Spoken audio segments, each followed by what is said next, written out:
Welcome to The Interchange. I'm Latife Hayson. For the past 25 years, I was living in Napa Valley, California, consulting and representing buyers and sellers of wineries, vineyards, and luxury estates. My clients were the founders of publicly listed companies, tech giants, entrepreneurs, and philanthropists, all living their best lives and many changing up the world before our eyes. On The Interchange, I take a deep dive into their personal stories and many other fascinating people I have met from around the world. If we all suddenly are in driverless electric networked cars, maybe it can all be coordinated such that we don't have as much traffic. We talk cutting-edge technology, financial intelligence, leadership, climate change, the power of philanthropy, passion, and much more. But that's not all. As a patron of the world-renowned festival Napa Valley, I chat with internationally renowned artists and emerging talent who grace the festival stage during the 10 best days of summer each year. It's like being in Europe and going out to a performance every day and every night in the most beautiful settings and incredible food and wine. You really do feel like you're in Europe. So tune in for each episode because The Interchange is where inspiration meets innovation.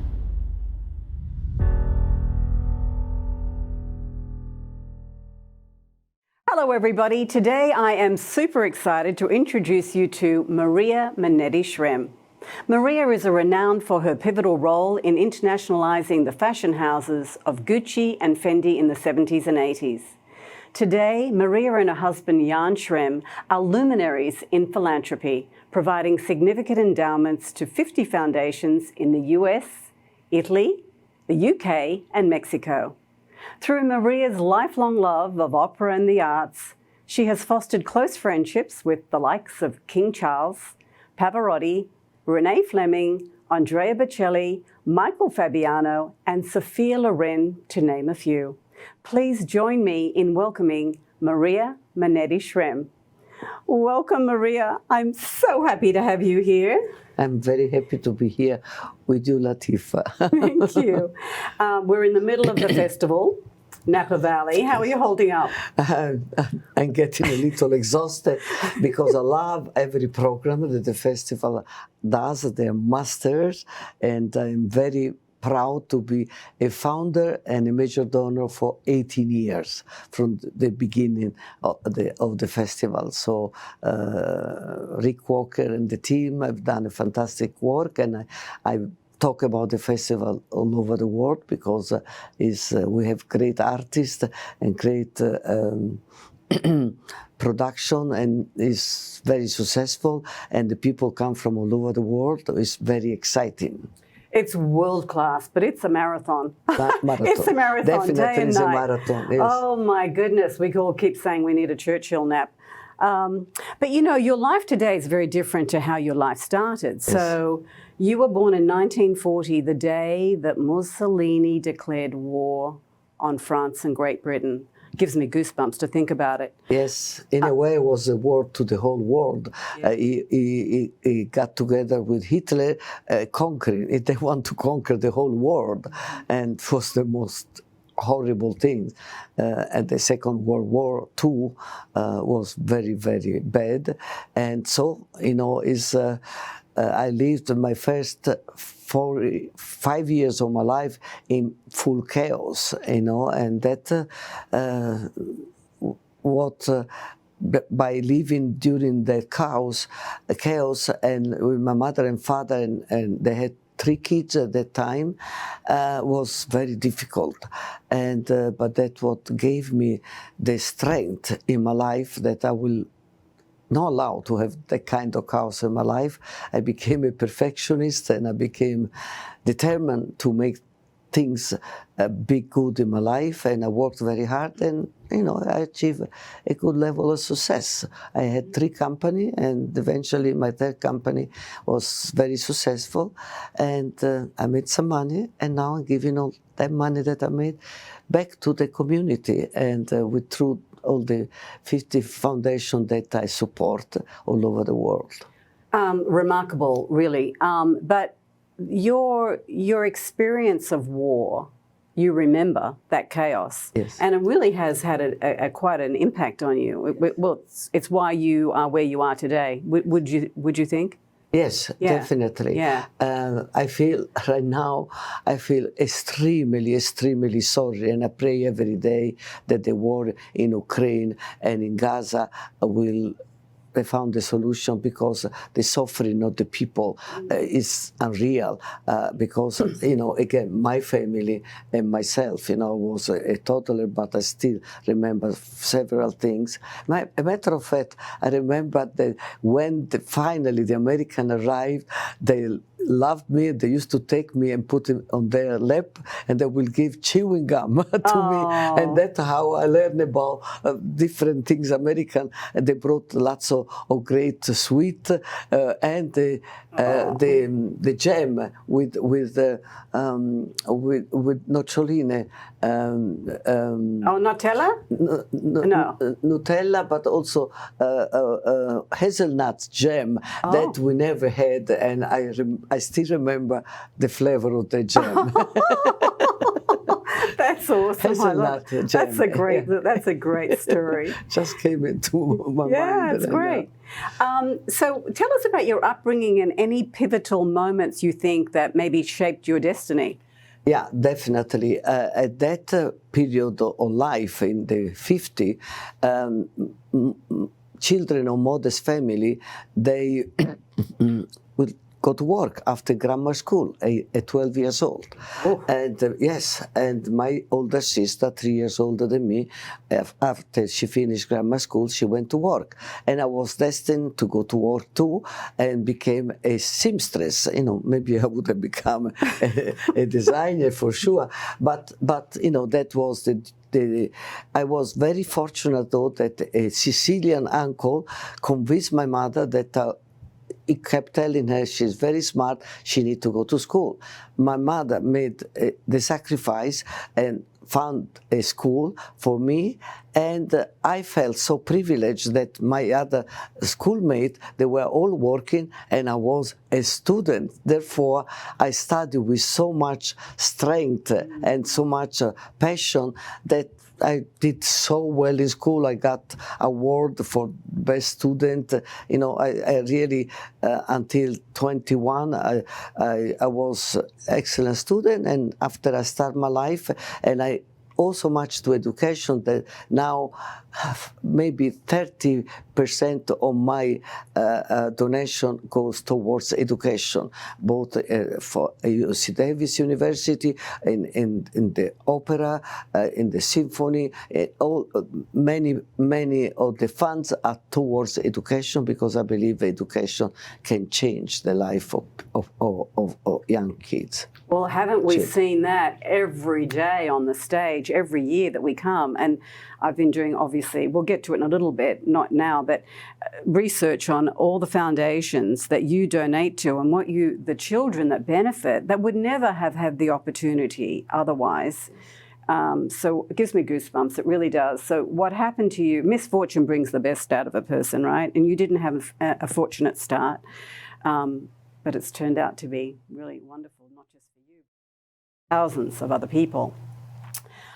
You went on to have a very remarkable and enviable career in the fashion industry. Yes. So how did you get into that coveted industry? Yes.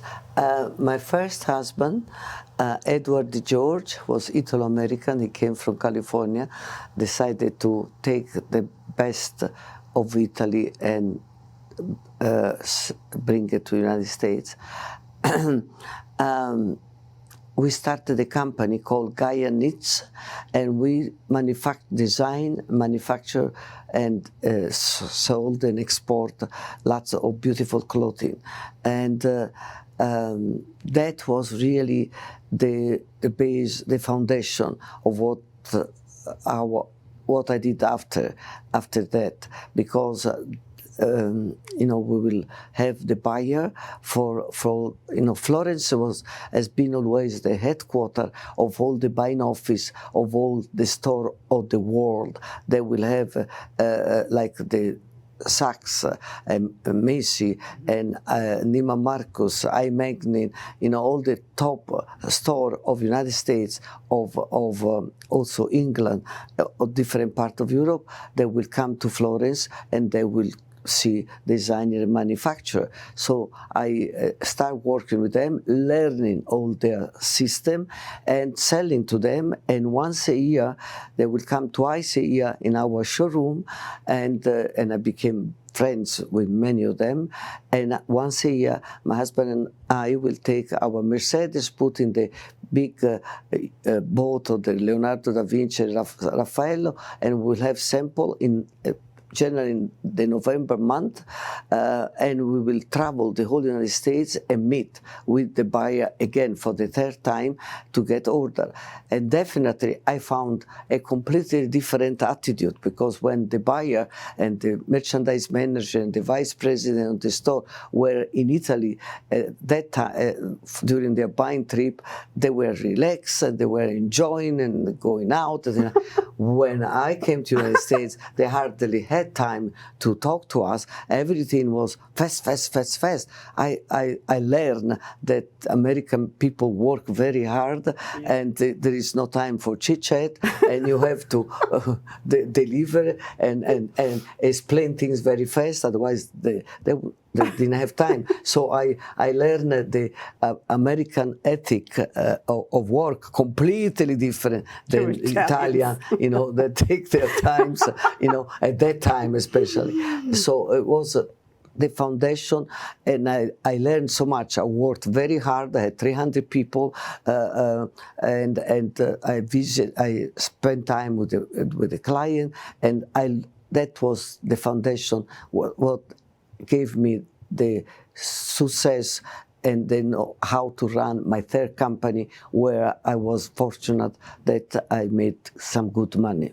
Right. But I never worked with the idea that I want to become rich. No. Money was not important for me. No. I wanted always to do things proper, right, with a good common sense, and being proactive, and find always solution to problem, and have a success. But never, money has never been the driving force of my life. Never. No, and that's it's a theme throughout all of these interviews that I'm doing.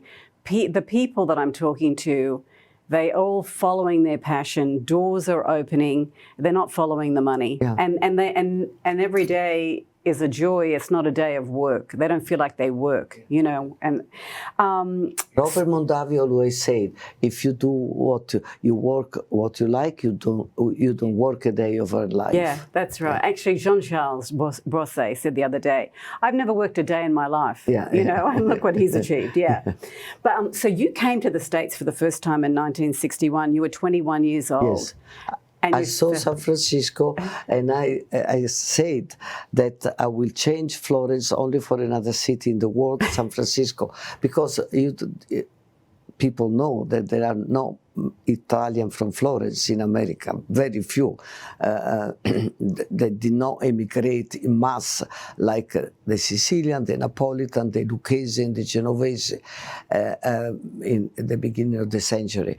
So, but I came here. So eventually, 10 years later, my wish to be in San Francisco came true, because I fell in love with an American student of UC Berkeley, and I came and live in America, in San Francisco. Oh, okay. So you followed him here to San Francisco. Yes. Okay, so that explains things. So you gave up everything you had in Florence, and you were quite wealthy, right? Yes, by that point. Yes, but I made a mistake. When I married my first husband, he wanted for me, a big mistake, he wanted for me to become American citizen, but I told him, I'm Florentine, I don't need to be American. Wrong. I made a big mistake. 10 years later, when we didn't go along anymore and we want to separate, I could not, by not being California, American from California, I could not get anything. But I was so in love with this man that I met that I decided that was okay.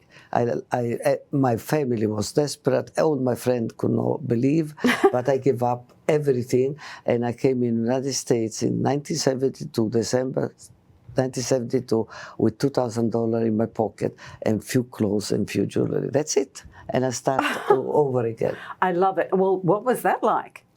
There was a very, the first month or two, I was sober now, so I needed the rest. But after I started crawling the wall because I was so involved in working very hard and running company, a company that I decided I did 300 resume, and I used 3, and Magnin, Joseph Magnin and Gumps wanted to hire me immediately after they saw my background, and I follow my heart. I decided to take a very, very no important job at Joseph Magnin as a department manager in the small Gucci boutique that was in the Right. Joseph Magnin, and that was, again, I follow my heart, because at Magnin I could have had a bigger salary. I didn't care about the salary.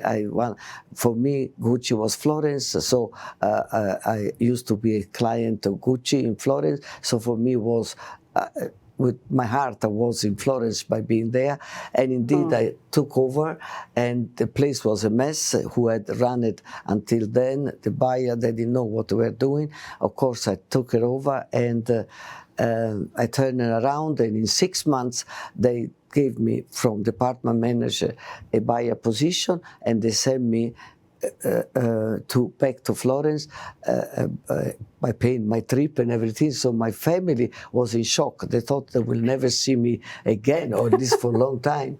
And instead, in 6 months, I was back in Florence as a buyer of Gucci at Joseph Magnin.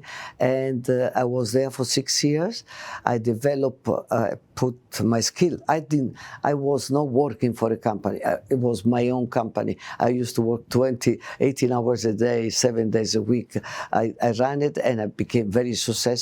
I developed 12 franchise for Joseph Magnin, Gucci franchise from 2 that they had, and very successful that Gucci offered me, Roberto Gucci, the son of Aldo Gucci, offered me the distribution for all the United States of a new accessory collection that they had created for the department and specialty store, because Gucci at that time, at the end of the 70s, they had 5 of their own store in New York, in Bal Harbour, in Palm Beach, in Chicago, and Beverly Hills. That's it. But therefore, they were not exposed to the people that go in the department store and the specialty store, and many of those people, they were intimidated to go in a Gucci shop, where there was always a line outside, because Dr. Aldo Gucci closed for lunch from 12 to 1, and no, from 1 to 2. Nobody did that in America, It became very, in the 80s, Gucci was at the height, and the person that made the success of Gucci was not Maurizio Gucci that took over after, but was Aldo Gucci, his uncle, the son of Gucci, and I was very fortunate that I spent lots of time with him. He was Gemini like I am, and I regret that I was unable to put Aldo Gucci and Robert Mondavi that made Napa Valley create, the name of Napa Valley in the world together, because Robert was also Gemini, and the two of them, they were my idol, and I learned so much from them, and I feel super fortunate that I spent time with them. Oh yeah, and when I remember reading that when you first came to the States, you didn't have any money, and you loved to go to the opera, so you went as often as you could, and you could only afford the standing room tickets. But in fact, it was those nights that you had the chance meetings with Luciano Pavarotti, Placido Domingo, and Renae Fleming. How did you meet them when you only had standing tickets? I made sure that after the performance, I would go at the backstage door waiting for them to come out, because I wanted to tell them how great they were and how much I enjoyed the performance. And I remember one night there was was raining and winding, and the people that were waiting outside, they all went away, and me and my second husband, Stephen Farrow, were standing. He wanted to go. I said, no, no, no, no. And that time there was Renata Scotto and Jose Carreras. They just sang an incredible performance of Madama Butterfly that I cried the whole time. Was so beautiful. And my husband could not understand why I was trying, because it touched my heart so much. And the doorman took pity on us because it was raining and windy, and they let us in and he brought us to the room where Renata Scotto and Carrera were with some American guests, but Renata Scotto was not speaking English, so everybody was talking between themselves, and she was by herself still in her costume of Madama Butterfly. And so when I start talking Italian, she light up and I start saying, you know, I cried the whole evening. You were so magnificent. And my husband, with his broken Italian, said, lei piangere tutta la sera. Anyhow, and she started crying too, and we became very close friends. So every time she came, and I was launching a CD, and I did the same thing with Pavarotti. Renae Fleming, I met her because at that time I started giving beautiful dinner after the performance for Placido Domingo, Renae Fleming, and Valerie Gerke. They were performing in an opera called Herodiade, and I did a beautiful dinner. And after that, you know, Renae became a very good friend of mine. Yes, I've always done the most I could do to support all the opera singers because they sacrificed their life to give us joy, and I appreciate that very much, and I can never do enough for them. Yeah, and I know you've told me on many occasions, it's a very difficult life, isn't it, that they have? Very difficult. They have this gift from God. They have to do it. I was talking last night with a pianist, and I agree. They have to do it. Yeah. But their life is a life of sacrifice, constantly practicing, constantly vocalizing or practicing, and constantly on trips by themselves without the family, and they do. And to give us great joy, because music elevates our soul. Yes, I remember you telling me that. You know, it looks so glamorous when they're up there in all their beautiful gowns, etc. But and you also taught me that sometimes they don't even know if their voice is going to come out right. Yes, they're completely scared before entering on the stage. Pavarotti told me that when he sang the first 8 Bohème in San Francisco, and every morning that of performance he would call me, "Are you coming? I said, do you want me there?" I say, "Yes." So I would go in the intermission or hold his hand. I was called. I said, "Luciano, your first act was fantastic." And he told me very clearly, I said, "Maria, you don't understand the fear and the anxiety I have before going on stage. I am always afraid that my voice will not come out. After, when I am on stage, it's okay. But before going," so they all go through that. They always have this fear and anxiety that they will not perform properly. Isn't it amazing? Well, you know, we'll get to the festival in a minute, but getting to meet these musicians and hear the sacrifice and the practice that goes in is unbelievable. So you and Stephen started Manetti Farrow, and you had 120 people working for you, and then you internationalized the brands Gucci, Fendi, and Mark Cross. Yes. In a spectacular way. Yeah, I developed a new system of distribution. I took lots of risk. I bought a big stock from Gucci, and I will have the store send me the count of the merchandise, and I will replenish what they had sold. That was a big risk on my part, and but that's how I made money because I sold a lot, and in a very, very protective way. I had only 80 points of sale. I could have had 500 points of sale, very small. Instead, I had only 80 in the whole United States. 10, 12 with Saks, with a few with Magnin, with all the major store, and I gave them the design that they had to follow for the little boutique. I was on top. I will go there, do personal appearance, and talk with the client. It was I developed a system and it became very successful. Was lots of work, and I had to train all my employees because nobody knew how to do it. But at the end, it was very successful. But in '88, I became burnout and I decided to sell the company, and it was the right time because 6 months later there was a big crash, a big problem in the economy in America, especially for all the department specialty store. They had spent too much, so they reduced so many stores. So I because of my burnout and desire to be out of the business, in a way, I'm thankful that they came, because eventually I would have had a very tough time in the following 2 or 3 years, because there was a big crisis, financial crisis in all the department and specialty store. And wasn't that around the time, too, there was a lot of craziness going on with the family, the Gucci family? Oh, yeah. Yeah. I went through, I was in the middle of the war. Maurizio Gucci and Domenico De Sole wanted to take over from Aldo Gucci and want to get rid of all the people that they were associated with them. And I was a big one. And they tried to destroy my company. But thank God I was smart enough that I was able to get Fendi, and also I got some money from them when they illegally took away my distribution. But it was horrible for me. I thought I am very grateful, because during the time I could have had a stroke or a heart attack. I feel I'm a survivor, because what I went through was, I had 120 people working for me that I assured their salary and their livelihood, and plus I had a big amount of stock, so I had to find a way to go, and I did. I found a way, and was successful very much.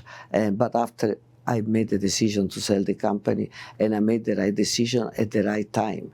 Yeah, I'll say you sure did. Yeah.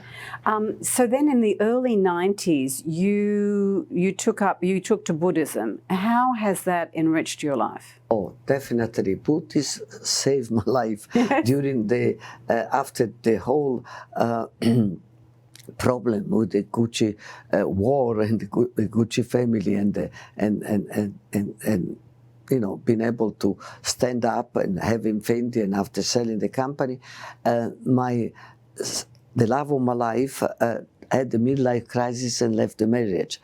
And I was so attached to our life together, to be together. I left everything for this marriage and things like that. I suffered tremendously. And thank God I had already met a great teacher through my friend Giovanna D'Angelo, and so I spent time in retreat and with the Buddhist philosophy on non-attachment and have compassion, and understanding that our karma was finished. There was no his fault and my fault. So, I was able to forgive and to, I owe very much to the Buddhist philosophy, and I am very happy that I continue to do it, and it's helping me tremendously. Yes, I've never been happier in my life. I have to say, just over the many years I've known you, I've never seen you so happy as well. And there's a lot of reasons for that. And certainly one of them because you give with warm hands, which we'll talk about in a little while. So now we come to the philanthropic part of your life, right? Yes, which started in the mid-90s. And yes, I've been always a philanthropist, mostly with the San Francisco Opera and the Italian National Trust, few. But in 2010, I made the decision for the third stage of my life, to really become a philanthropist at a high level, and to give with warm hands instead with cold hands after death. Why should I let my trustee or my family give my money and my third husband money away? I decided to do it myself because I know I can do a better job, yes, and I can see the results. Yeah. And I have I receive incredible letter from students, from people. Every other day I wake up to something that warm my heart, and I am very happy I made the decision. Has been a very lesson in detachment. I sold my beautiful property in Oakville, which was one of the most beautiful property here in Napa. After 37 years, the money is invested, the income goes all to charity. And also all the art that Jan and I had is all sold. And again, the money is invested and the income goes all to charity. I live very happily with a copy of my Picasso. I don't have to have the original. I love it. That's so great. And I'm encouraging people, because when they leave the art to the museum, and I had that experience, goes in storage. Nobody see it, right. But that is the easy way to do, because they take a tax deduction from the estate, but nobody see it. I encourage everybody after 70 they've already enjoyed the art to selling, and the income goes goes to different charity. Instead to go to only one charity, to a museum, goes to 10 different charity, and benefit so many different charities and so many people. Yeah. Well, you are just a shining example of, the ultimate in philanthropy. I mean, I'm not saying anything negative about this, but we all know so many incredibly wealthy people. Well, yes. And a lot of them give all of it to their family that they could never enjoy. I mean, there's just so much. And they spoil the family. There's a lot of things that happen. The children, that they get money, too much money from the family, after they don't have a good life. There's nothing to get out of bed for. But what I see with you, I have to say, I will also say that since you sold your huge estate here, which was magnificent, but we know it's a lot of work, right?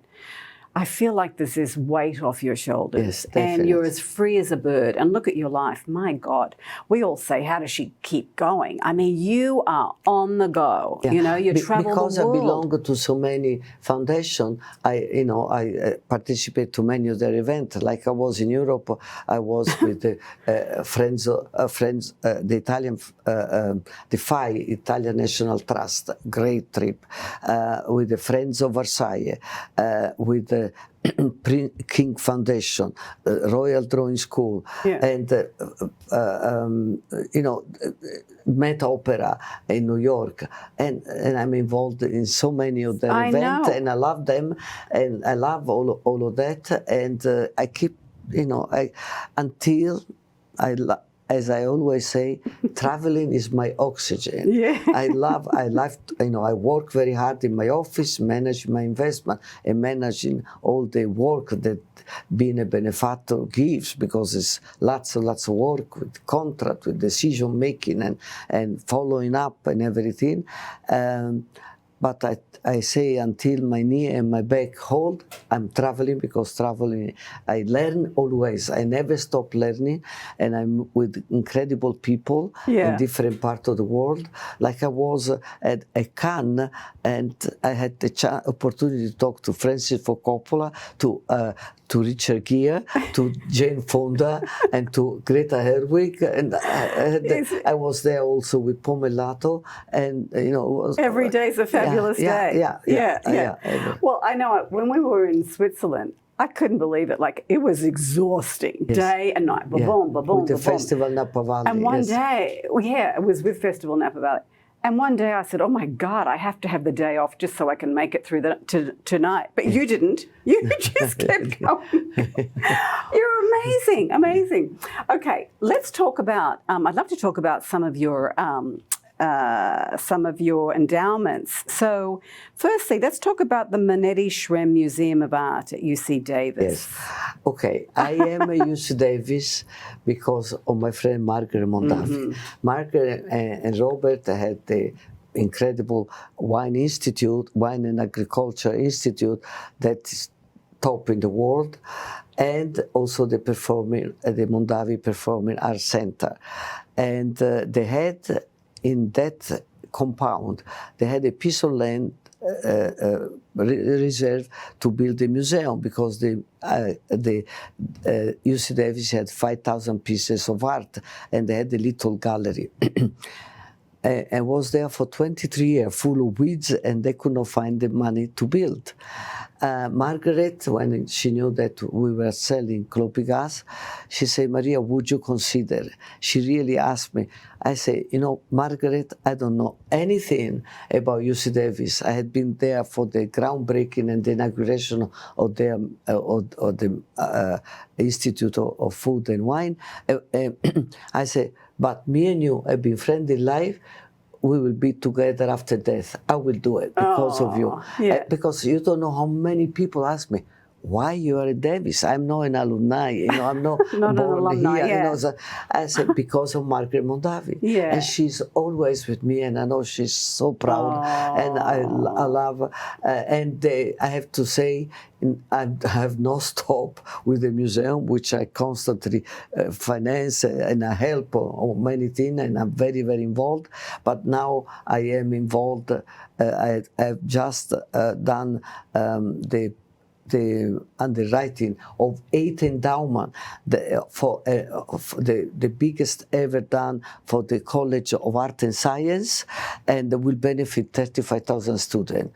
And there will be it's going to be called Maria Manetti Shrem Art Renaissance Program, and there will be a district named after me. There will be Maria Manetti Shrem Art District, you know, and everybody. I have received letters from students that the campus is buzzing about this donation and what is going to be, because my goal is to bring up the level of in America of the College of Art and Science, because they are fantastic. They do incredible things, and these include also an institute that is close to my heart: design, fashion, and textile. So I will have the College of Art and Art History. I will benefit. I will be a beneficiary of the College of Art and Art History and the College of Design, Fashion, and Textile.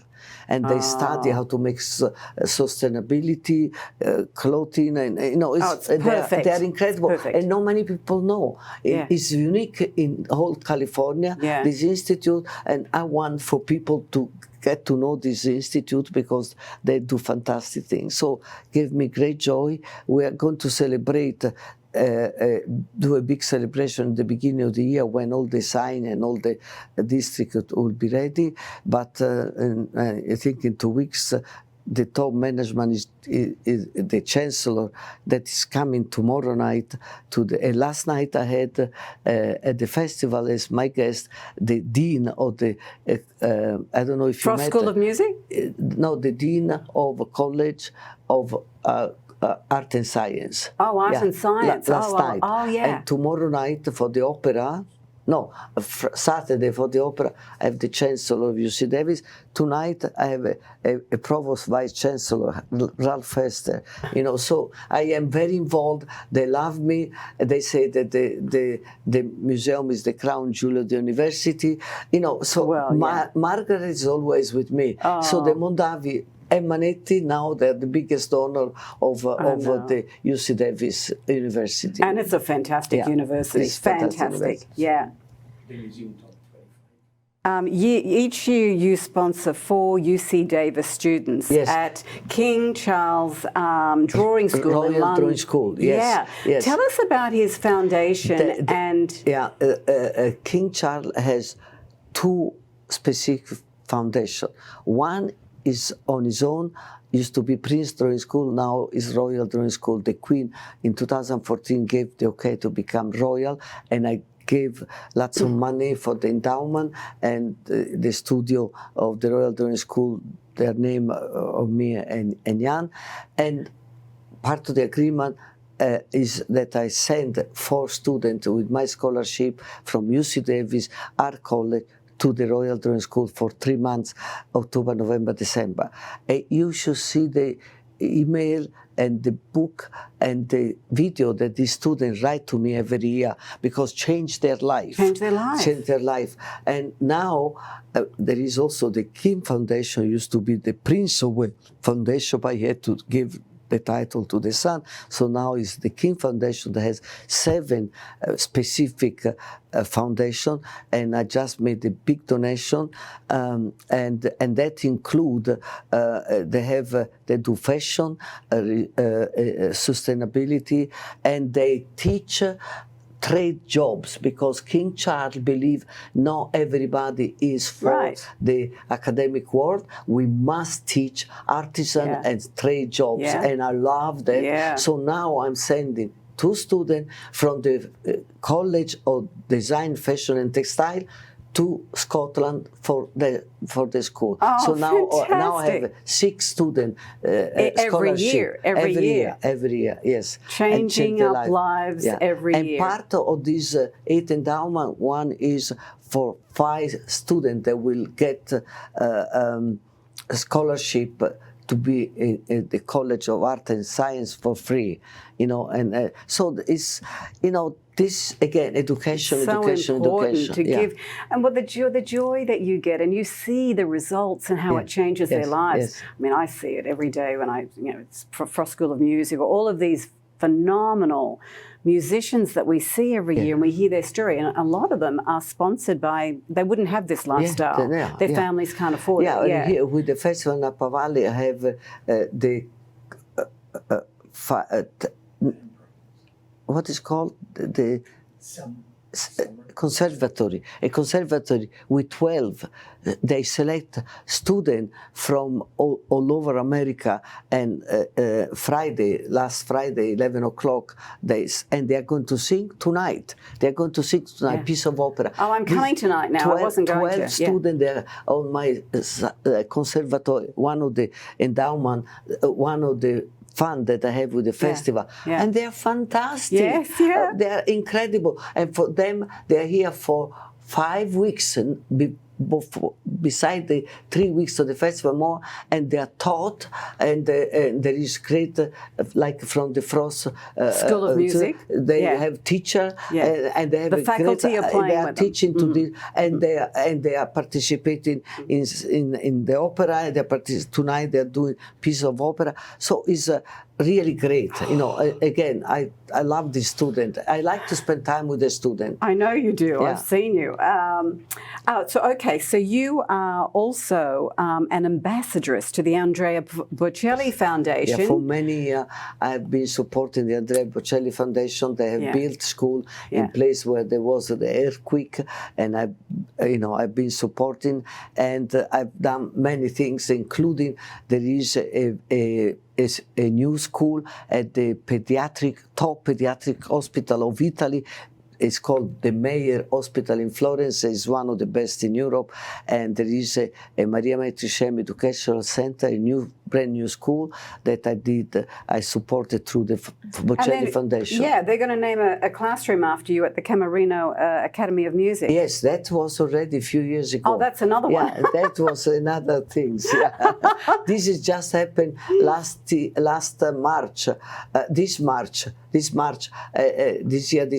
and it's a beautiful school where the kids that they are sick, sometimes they stay for 2 months in the hospital.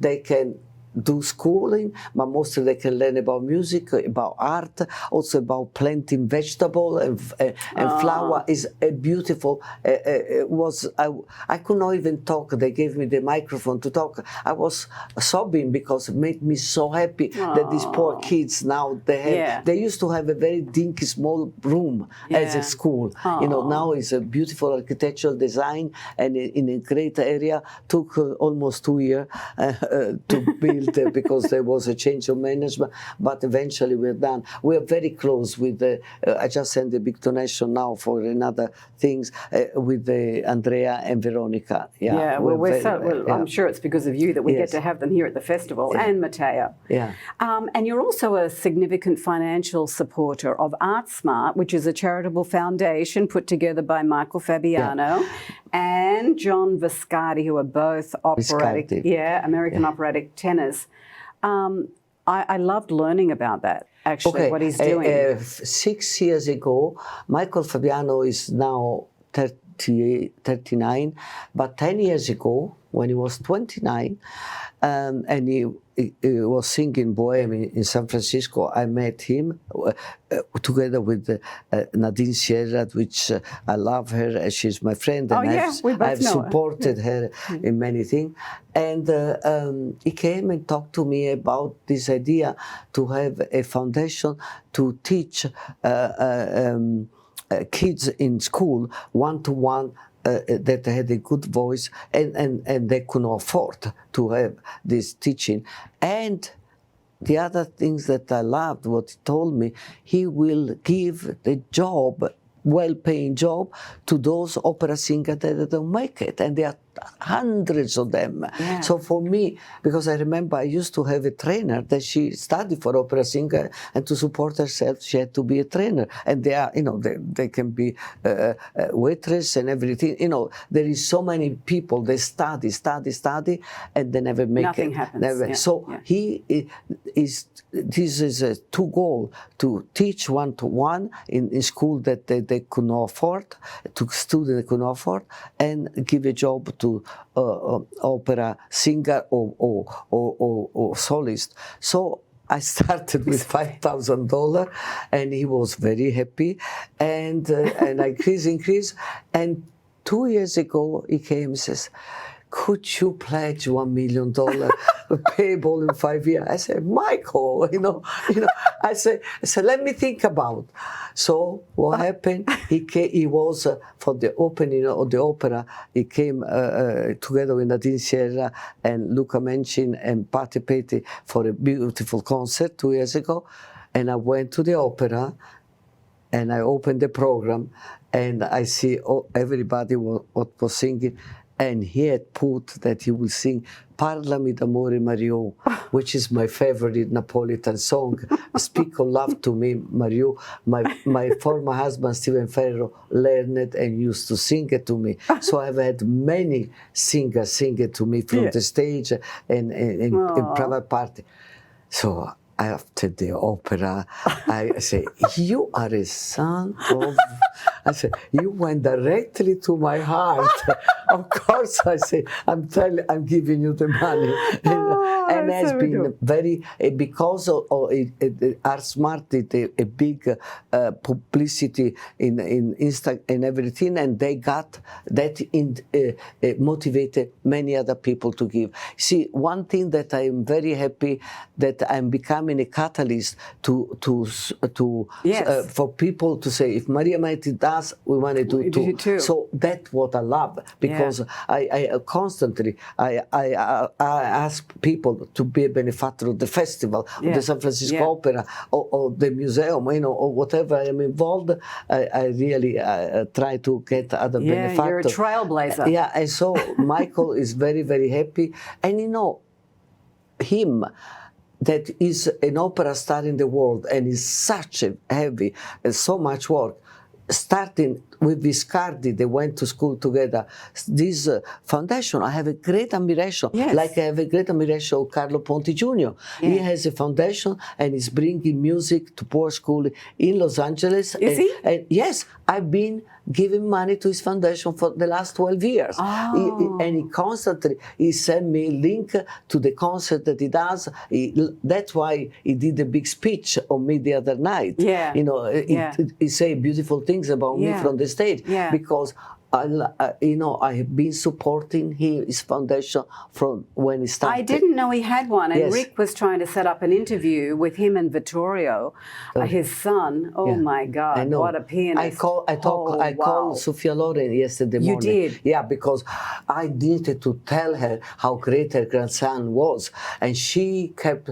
First, I thank her for the kind word that she say about me in the video. But I said, your grandson is talent, passionate, and is handsome. He looks like you. I know he's so handsome, and he's so sweet with a nice smile. And he was a nervous wreck before because Carlo told me, and he was very nervous. At 17 years old. 17 years. He didn't have a lick of music in front of him, and he played. Oh my God, he was phenomenal. outstanding. We remember we met him in October Geneva. in Geneva. Yeah. And the father was saying every day study. And I wrote to Sophia. I talk, and she said, Maria, you don't know how happy you're making me with this phone call. She was so happy, so happy. I had to. Yesterday morning, as soon as I wake up, I call her. Well, yeah. I hope somebody took a video to send to her, because I saw Vittorio and Carlo, and I said, Vittorio, that was so outstanding. Yeah. And we talked at length. And then I said to him, how many hours a day do you practice? And he said exactly what I thought, 5 to 6. Yeah. This is how they live. These artists, their life is constantly practicing, either vocalizing or piano or cello or violin. They never stop. Conductor too, they have to study. It's a life of great sacrifice. Yeah, it's a great sacrifice. I love Carlo Ponti, and he wrote me, Maria, the joy that what you gave to a father and son was incredible. Because underwriting. Carlo was beaming with pride. Yeah. It was just a wonderful, wonderful time. I wanted to jump over to Festival Napa Valley really quickly, because I know you have to go. So you are the largest supporter of that. Yeah. How did you get in? We'll make it really quick. How did you get involved with Festival Napa Valley? That was a very incredible beginning, because Margaret and I have been talking. It would not be great to have a festival in Napa for several years, and one day. In December 2005, Rick Walker, that I had supported him when he was managing the Russian National Orchestra, and with Platanev, and he called me and says, Maria, I just was in Cortona for the Festival del Sole with the Barry Wiseman had started. At that time, he owned an agency that he had all our artists under his agency. And we're thinking to start a festival in Napa. He says, oh my God. I said, this is great, because Margaret and I had this idea for a long time. But also, I just received 2 days earlier, and I had to answer an email from Renae Fleming. And she said, I've been invited, because Renae Fleming, agent, was with Barrett Wiseman Company, to sing in a festival in Napa Valley. But if I cannot stay with you, if you're not there, I cannot stay with you, I say no. So this is a big responsibility. So I told that to Rick. I said, Maria, say yes, say yes, say yes. So, okay, so, and he decided, he said, I would like for you to meet with Barrett Wiseman. He came on a Sunday morning in Napa from San Francisco for breakfast, and he told me that he will bring Jean-Yves Thibaudet on the piano. He will bring Joshua Bell. He told me several singers, including Renae Fleming. I said, I'm in. And immediately, that was December, and in March, we did a big party, a big luncheon in my home, and I didn't send the letter to invite people. I called, because I had to explain. They would have thrown the letter in the wastebasket. I had called all the participants, all the people I want to invite, that they could be very important for the festival. And I explained the whole thing. And, we had 50 people, and that July started. And it was, the first year and the second year was I was very upset, because the Lincoln Theatre and the Napa Valley Opera House were 1/3 full, and these important artists were singing to 1/3 full audience. I was so upset because myself, but took time, and I'm very grateful because generally festival, many things started and 2 or 3 years they die. Yeah, this is now is 18 years and thriving. So I am the management. Rick Walker is doing an incredible work, and all the board of directors and all the people involved. The team is great, and I'm very happy to be a big supporter. And I just gave a new donation of $3 million to be matched, and they're working on matching, and we need to I need to find out how it's going to matching, and covering other 3 funds, including La Dolce Vita. And the idea is also to bring our opera that is performed only once in different parts of America. And in November, it's going to be presented last year at Don Pasquale Opera of the festival at the Mondavi Performing Arts Center. And we're trying to work with the Segerstrom Center. You know, there Jean-Charles Latourneau is working to bring our opera on tour. So, you know, because it's why one time only, you know. So that is part of the money that I'm giving, and plus something else, I don't know. I am covering so many things that... Your minders are calling you. Listen, they're dragging you away from me. We're going to do this again. We'll continue the conversation because there's so much more to talk about. And you're going to come and stay with me in Sydney. We're going to scope out the Opera House. Yes. Okay. I love Sydney, and I love that Opera House. So we've got to get Rick and the team down there. Yes. Maybe Gordon. Yeah. Mr. Getty. Yeah. Thank you, everybody, and I look forward to seeing you next week.